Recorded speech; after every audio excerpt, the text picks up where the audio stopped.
Shutter ਚੱਕੋ ਪੈਸੇ ਵਟੋ। ਇਹ ਵੀਡੀਓ ਦੇਖੋ ਫਿਰ ਗੱਲ ਕਰਦੇ ਹਾਂ।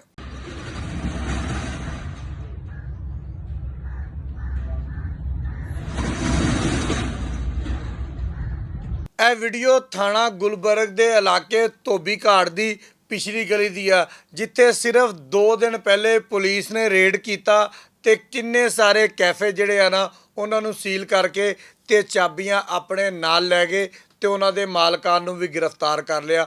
ਤੇ ਉੱਥੇ ਜਿਹੜੀ ਸਭ ਤੋਂ ਅੱਛੀ ਔਰ ਅਹਿਮ ਗੱਲ ਸੀ ਨਾ ਉਹ ਇਹ ਸੀ ਕਿ ਸੀਪੀਓ ਫੈਸਲਾਬਾਦ ਤਨਵੀਰ ਹੁਸੈਨ ਦੇ ਹੁਕਮ ਤੇ ਜਿਹੜੇ ਉੱਥੋਂ ਜੋੜੇ ਗ੍ਰਿਫਤਾਰ ਹੋਏ ਸੀ ਉਹਨਾਂ ਦੀਆਂ ਇੱਜ਼ਤਾਂ ਬਚਾਉਣ ਦੀ ਖਾਤਰ ਉਹਨਾਂ ਨੂੰ ਛੱਡ ਦਿੱਤਾ ਗਿਆ ਸੀਗਾ। ਫੈਸਲਾਬਾਦ ਦੀ ਪੁਲਿਸ ਨੇ ਤਾਂ ਉਹਨਾਂ ਜੋੜਿਆਂ ਨੂੰ ਛੱਡ ਦਿੱਤਾ ਕਿ ਤੁਹਾਡੀਆਂ ਇੱਜ਼ਤਾਂ ਮਹਿਫੂਜ਼ ਰਹਿਣ, ਲੇਕਿਨ ਇਹਨਾਂ ਜੋੜਿਆਂ ਨੇ ਆਪਣੀਆਂ ਇੱਜ਼ਤਾਂ ਵੀ ਨਹੀਂ ਬਚਾਉਣੀਆਂ ਤੇ ਇਹਨਾਂ ਜੋੜਿਆਂ ਨੇ ਆਪਣੇ ਆਪ ਨੂੰ ਵੀ ਨਹੀਂ ਬਚਾਉਣਾ ਤੇ ਇਹਨਾਂ ਜੋੜਿਆਂ ਨੇ ਇਹ ਕੰਮ ਵੀ ਨਹੀਂ ਛੱਡਣਾ। ਉੱਥੇ ਜਨਾਬ ਇੱਕ ਨਵਾਂ ਕੰਮ ਸ਼ੁਰੂ ਹੋ ਗਿਆ। ਇਹ ਵੀਡੀਓ ਸਾਨੂੰ ਕੱਲ੍ਹ ਮਿਲੀ ਆ। ਉਸ ਰੇਡ ਤੋਂ ਬਾਅਦ ਉਹ ਦੁਕਾਨਾਂ ਸੀਲ ਹੋਣ ਤੋਂ ਬਾਅਦ ਉੱਥੇ ਕੰਮ ਕੀ ਸ਼ੁਰੂ ਹੋ ਗਿਆ।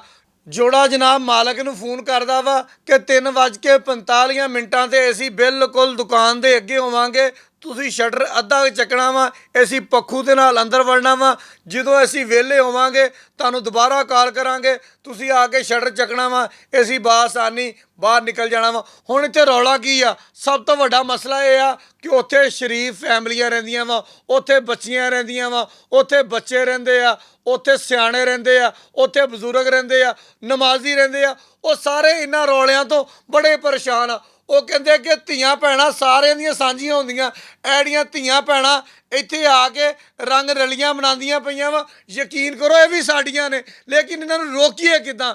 ਅਸੀਂ ਤਾਂ ਰੋਕ ਕੇ ਥੱਕ ਗਏ ਆ, ਪੁਲਿਸ ਨੂੰ ਕਹਿ ਕੇ ਥੱਕ ਗਏ ਆ, ਪੁਲਿਸ ਰੇਡ ਕਰਕੇ ਥੱਕ ਗਈ ਆ, ਪੁਲਿਸ ਸੀਲ ਕਰਕੇ ਥੱਕ ਗਈ ਆ, ਮਾਲਕਾਂ ਨੂੰ ਗ੍ਰਿਫਤਾਰ ਕਰਕੇ ਥੱਕ ਗਈ ਆ, ਲੇਕਿਨ ਇਹ ਬਾਜ਼ ਨਹੀਂ ਆਉਂਦੇ, ਨਵੇਂ ਤੋਂ ਨਵਾਂ ਤਰੀਕਾ ਲੱਭ ਲੈਂਦੇ ਆ। ਲਿਹਾਜ਼ਾ ਮੇਰੀ ਆਰਪੀਓ ਫੈਸਲਾਬਾਦ ਸੁਹੇਲ ਅਖਤਰ ਸੁਖੇਰਾ ਸਾਹਿਬ, ਸੀਪੀਓ ਫੈਸਲਾਬਾਦ ਤਨਵੀਰ ਹੁਸੈਨ ਸਾਹਿਬ ਨੂੰ ਗੁਜ਼ਾਰਿਸ਼ ਆ ਕਿ ਇਹਦਾ ਨੋਟਿਸ ਲੈ ਕੇ ਕੋਈ ਇੱਦਾਂ ਦਾ ਤਰੀਕਾਕਾਰ ਅਪਣਾਇਆ ਜਾਵੇ ਕਿ ਇਹਨਾਂ ਨੂੰ ਮੁਕੰਮਲ ਤੌਰ 'ਤੇ ਬੈਨ ਕਰ ਦਿੱਤਾ ਜਾਵੇ ਕਿ ਇਸ ਗਲੀ ਦੇ ਵਿੱਚ ਕੋਈ ਕਿਸੇ ਕਿਸਮ ਦਾ ਕੈਫੇ ਖੋਲ੍ਹ ਹੀ ਨਹੀਂ ਸਕਦਾ। ਹਾਂ, ਉੱਥੇ ਕੋਈ ਕਰਿਆਨੇ ਦੀ ਦੁਕਾਨ ਬਣ ਜਾਵੇ, ਉੱਥੇ ਕੋਈ ਡਾਕਟਰ ਆ ਕੇ ਬਹਿ ਜਾਵੇ, ਉੱਥੇ ਕੋਈ ਹੋਰ ਦੁਕਾਨ ਬਣ ਜਾਵੇ, ਲੇਕਿਨ ਕੈਫੇ ਟੈਬ ਕੋਈ ਦੁਕਾਨ ਖੁੱਲ੍ਹਣੀ ਨਹੀਂ ਚਾਹੀਦੀ। ਫਿਰ ਹੀ ਇਹ ਕਾਰੋਬਾਰ ਜਿਹੜਾ ਵਾ ਗੰਦਾ ਕਾਰੋਬਾਰ ਬੰਦ ਹੋਏਗਾ। ਬਹੁਤ ਸ਼ੁਕਰੀਆ।